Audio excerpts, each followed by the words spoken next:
It's time for another installment of Martial Arts Business Mastery from the International Martial Arts Council of America. I'm Dr. John Terry, and I'm glad you've joined me, where each week we want to point out the 6 business success essentials and share some tips, tools, and resources to help you implement elements of that in your school. This week's lesson, learning to read the room, learning to recognize the energy and enthusiasm of the students or the lack thereof, and make the appropriate response.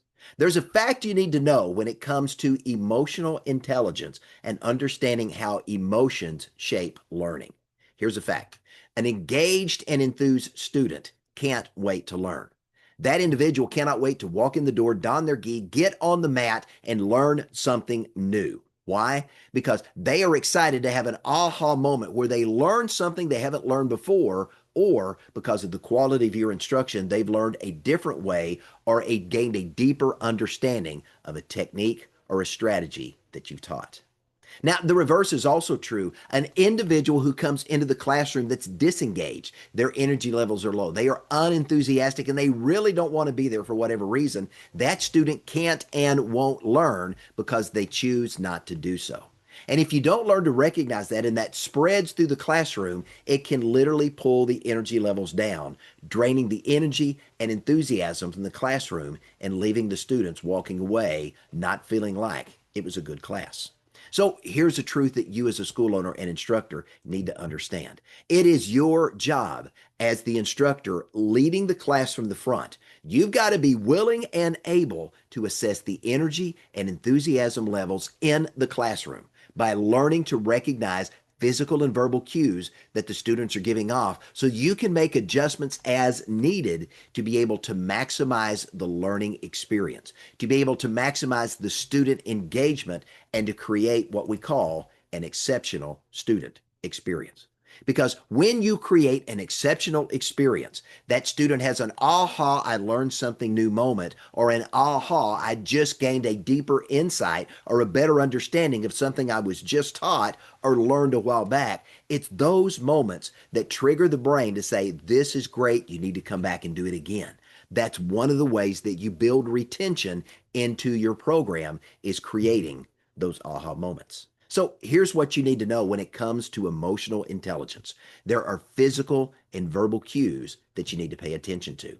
Physical indicators like the posture of the students, their eye contact, whether they're looking you in the eye when you're giving instruction, whether they're fidgeting, whether they're staying in line or they're staggering around and shuffling their feet, not really paying attention.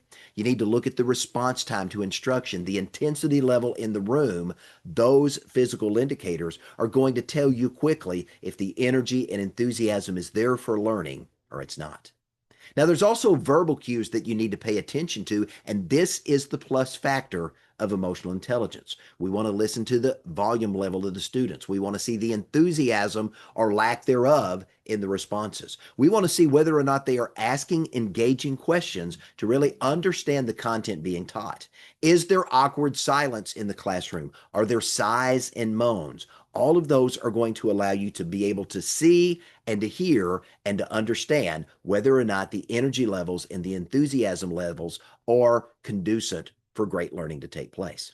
When you see energy levels failing, or you see energy being focused and are unfocused and scattered, you got to learn to pivot quickly. Because remember, if there's an energy mismatch in the room, that's going to kill the effectiveness of the class. So if the energy levels are low, you want to start with some drills or things that are going to build the energy level in the classroom. If energy is scattered and people are unfocused and unattentive, then you want to start with some focus drills so you can zero them in and get them thinking about why they are in the classroom in that moment. So what's your action plan for this week? First, I want to get you to practice the 30-second rule. Now, what is the 30-second rule? What I would like you to do is in the first 30 seconds of each class, and you can notice this as the students are lining up and you're calling them to attention and doing your formal bow in or whatever you do to start your classes, begin to consciously pay attention to the physical and verbal cues that I shared and begin to read the energy in the room. Begin to measure the enthusiasm level of the students before you begin training. Remember, if energy is low, start with an energizer. If energy is scattered, start with focus. And remember this, the goal is to create an exceptional experience. Now, not only do I want you to practice the 30-second rule, I want you to develop three go-to activities, one for low energy, one for high energy, and another for scattered energy situations. Let me give you three examples. You can use these or create your own, but I want to give you three that you can have as a starting point to identify how do you lift low energy. If the energy levels have gotten too high and the class is out of control, how do you bring the energy back down? Or if the energy's scattered and everybody's inattentive, how do you bring focus back into the classroom? Well, if you're dealing with a low energy class, think about doing lightning rounds, something that's very quick, very innovative. Maybe they're punching targets really quick. Maybe they're doing quick, innovative, fast drills, punches, kicks, and blocks to get the energy levels up in the room. If you're dealing with a high energy class that's out of control and energy levels have got to the point that you're losing control of the classroom, think about a freeze forms drill. Now, what is that? You ask the students to perform their drills, but not as quickly as they can. We want them to perform their forms, their kata, as we call it in the Japanese. Perform those forms very slowly, very deliberately. We want them to intentionally moving slow, almost like Tai Chi, and holding each move for three deep breaths. The goal here is to get them to focus on the stack, the movement, the stance, and really being intentional about each and every component of every move.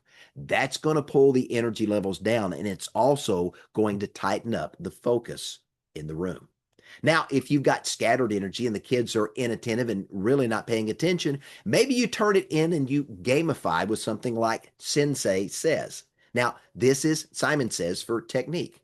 You're going to give them a technique to do as you're in a circle, looking at each other so everybody is focusing on one individual, and that could be you or that could be somebody else that you assign, and they're going to call out a technique and everybody's going to do the technique for 8 to 10 reps, and then you're immediately going to change to another technique. 8 to 10 reps and immediately going to change to another rep. But you're not going to tell them how many cadences they're going to do, so they have to pay attention to the technique and when you give the instruction so they can stay in the game. That will bring their focus back together, and then you can go back to training. Now, this and more are available in terms of tips, tools, insights, and resources for you to help develop and become a black belt master of your martial arts business. That's available through Shihan University. This is our business development program for martial arts school owners and instructors. It's brought to you by the International Martial Arts Council of America, the independent martial arts association for the martial arts entrepreneur. We know you're a black belt at your chosen art, profession, or trade. We want to help you not only continue to grow in that area and continue to improve, but we want to help you become a black belt master, a black belt grandmaster of running your martial arts business. That's what we teach you to do at imacusa.com. And if you're not a member, I encourage you to think about joining us so you'll have an opportunity to participate and go deeper with us in these lessons, as well as have the opportunity to attend our upcoming masterminds. Hey, I'm Dr. John Terry, President and CEO of the International Martial Arts Council of America. Thanks for joining me. Have a great day.